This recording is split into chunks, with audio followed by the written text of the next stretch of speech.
And my geography teacher, she came to the classroom and say, well, geography is very important. Because she said, this morning I was in the West Lake in Hangzhou and met some Westerners. And she said, I asked, where you're from? And they said, some nation. She said, I don't know. So they draw a map. They say, now I know because from the map I know where they're from. So she told us the story, and I say, very interesting. If I can communicate with the Westerners about the world, it will be quite interesting. For 9 years, every morning, almost whether snow, rain, sun, I went there looking for foreign tourists to become the free guide, and I made a lot of friends. This trained me the way of think different from the other kids in China in my generation. Because everything I learned from the tourists, foreign tourists, are so different from the things I learned from the schools, my parents, because we thought China was like that, the world was like that in our books, But the thing that I learned from outside, they're so different. So that trained my way of thinking different. When people talk about everything, when everything people agreed, normally, I take 1 minute to think about, is that true? When everything disagree, I say, take about 1 minute, think about it. Is that true? So that was a training. Since there's no way to learn English at that time, there's no teachers in our city who can teach people to speak English. So I listened to the BBC and Voice of America. And there, every evening, 9 o'clock, 8 o'clock to 9 o'clock, I open my video, from the first Monday, Wednesday, and Friday, I listen to the VOA. The first book I heard about is the Adventure of Tom Sawyer. Talked about the different constituencies you have at Alibaba, and you always say, number 1, customer, number 2, employees, number 3, shareholders. You got a lot more shareholders today. Is that going to change at all in any way, the way you view your business or run your business? Well, I think still, as always, I believe that customer number 1, employee number 2, and shareholder number 3. But today, what we got is not the money. What we got is the trust from the people. Millions of small business, so many shareholders. I'm very honored and so excited because when you see these shareholders, the responsibility. I've been thinking about the next 5 and 10 years, how I can making sure these shareholders be happy. But the very important things, make these guys, people standing there, if they are successful, we all be happy. That's what I believe. Something else you will have a lot of today is money. 15 billion or more raised by the company. Not to mention a currency, which we're going to watch open here in probably a couple of hours, that you conceivably can use. How do you view that strategically for Alibaba? Are you going to be buying a lot of things potentially outside of China? Give us some sense here in terms of your thoughts now that you'll have an awful lot of money at your disposal and, of course, a stock price that conceivably is going to be very highly valued. Well, I think to me as an entrepreneur, the instinct of entrepreneur is try to build the things yourself. And I think there are so many things we have to do with our ecosystem. Not only we are helping small business in China, I think small business in Africa, in Southeast Asia, in Europe, in the States, a lot of farmers need help. So I think the money will be spent there. The technology if we want to acquire, and buy these companies can help the ecosystem that can help the small business. Can you walk us through where your head is on the pricing? Is this where you wanted it? Why didn't you go higher? A lot of people said it's worth more and will be worth more today. I think that's the bank's decision. That's my CFO's decision, my team decision. And to me, I just to give them I don't want the disappointed shareholders. I want to make sure they're making money. And I'm sure, and I really want to tell the team that shareholder number 3, that's not a mean. It's the discrimination. We respect, we are very thankful from heart. But the thing we do better is when we really care about the customers. you really make those innovative young people successful, the shareholders will be happy. So to me, the price up and down, that's my people worry about. I worry about whether the customer happy. That's always. Let me ask you. This is a great American story. That's actually a Chinese story. I wonder who are your heroes? Who are my heroes? Yes. Well, I got my story, my dream from America 15 years ago when I came to America. When I visited Silicon Valley, I saw Sunday in the evening, the road was full of cars, all the buildings was lights. That's the passion. And the hero I had is Forrest Gump. 14 years ago when I watched Box of chocolates? Yeah. You know he's a fictional character, though. I really You did like that guy. I've been watching that movie for about 10 times. Every time when I'm frustrated, I watch the movie. And I watched movie before I came here again. For humility. Yeah, for coming to the New York because I watched the movie again and telling me that no matter whatever changed, you are you. And I'm still the guy. 15 years ago, I only earned like $20 a month, and today I can do that much. It's honor. What does it mean for the People's Republic of China? I think we were giving a lot of people inspiration. We want to encourage a lot of people say yes, because one of the things I want to do, 15 years ago I told my people in my apartment that if Jack Ma and if people like us can be successful, 80% of the people in China can be successful, and 80% of the young people in the world can be successful. We do not have the rich daddy, powerful uncle. We do from nothing. So that's what we want to do in China. What would you say to an American investor who is really interested in your company and the growth opportunity, but worries about interference from the government, transparency, books, regulators we don't understand? How do we get around all of that? Trust. Trust us, trust the market, and trust the young people, and trust the new technology. And the world is getting more transparent. Everything you worry about, I've been worrying about it in the past 15 years. Everything you worry about, I've been gone through this tough 15 years. That's not easy, and we are ready to work for another 87 years. So I want to tell the investors, we take care of them. Trust has to be earned, of course. Because when you trust, everything is simple.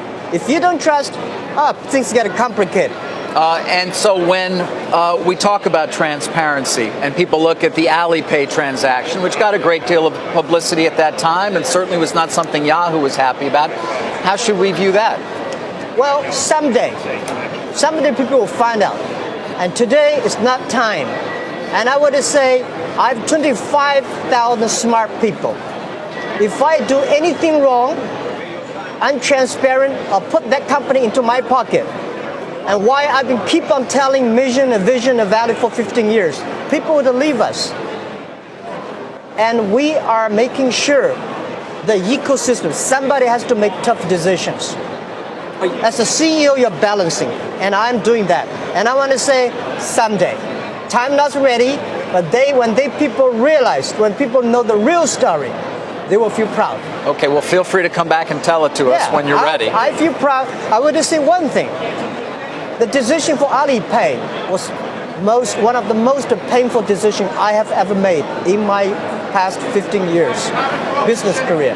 But this is the decision I feel most proud of in the past 15 years. That is courage. That's called courage, responsibility, and leadership. Somebody has to make the tough decision. Right. And I did it. Jack, when I spoke to investors who met with your team as they investigated the company, all of them came out saying, of course, we're going to want to own a lot of shares, but they still had other questions that didn't get answered. Yeah. For example, your logistics business. You own 48% of a logistics business that is enormous, yet it's not consolidated at all on your income statement.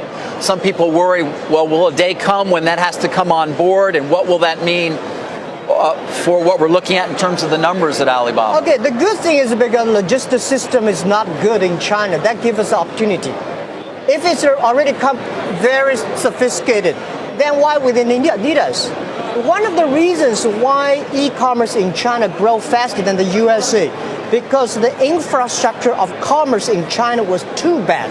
And the USA e-commerce could not do better because, it's a supplementary. I said e-commerce in the USA is a dessert.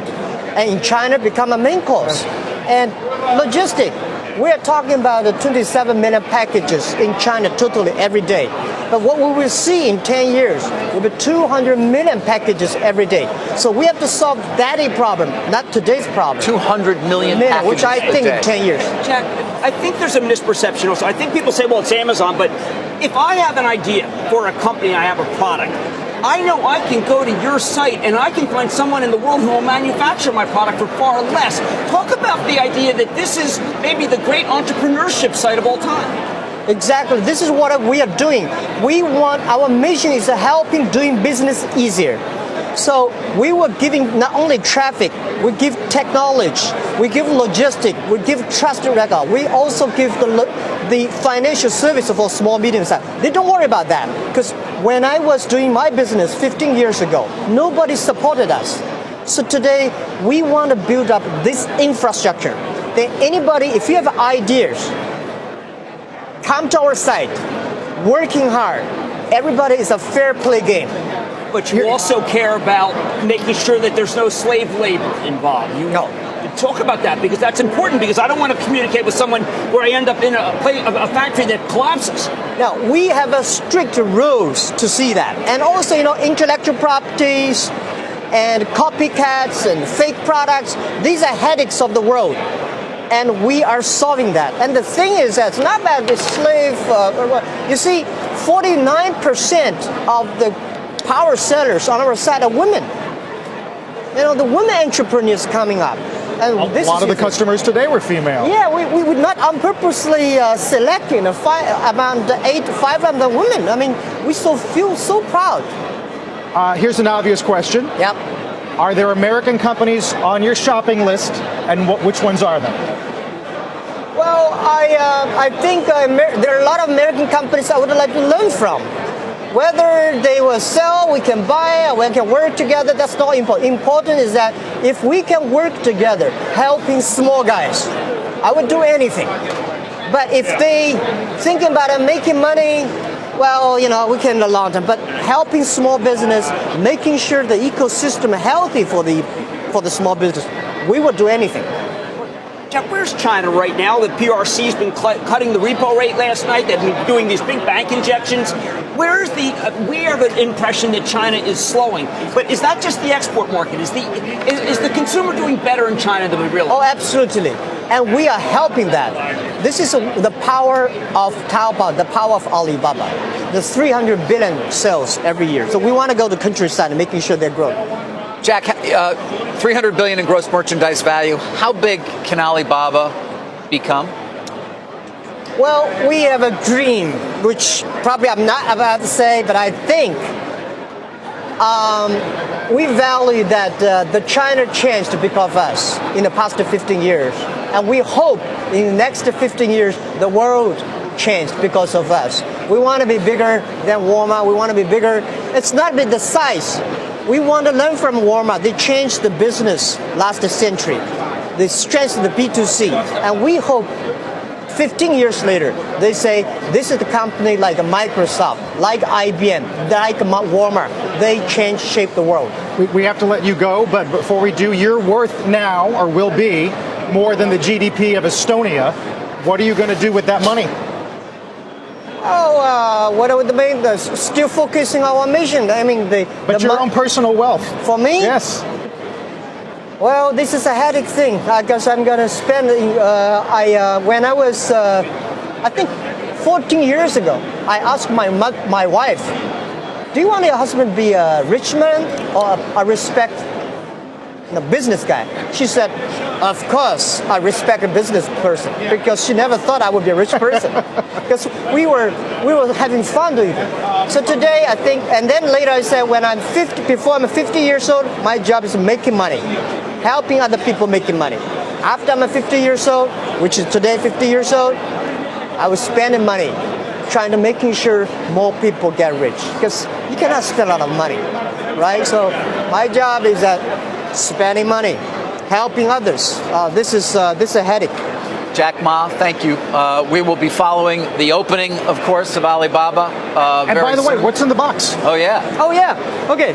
This is our T-shirt, the souvenir for Alibaba listing. And we say in the Bergafaganing, everybody should have a dream. And the bet is, what if it realized? Because people don't believe in dreams anymore, a lot of young people. And we want to tell them, it's the dreams that you have to keep. And we want everybody to have this dream. And I want to give this as a gift to you. Thank you so much. Thank We you, will sir. have it. Thank you. Thank you. People are making jokes on Twitter about Forrest Gump. They say Lieutenant Dan on line 1.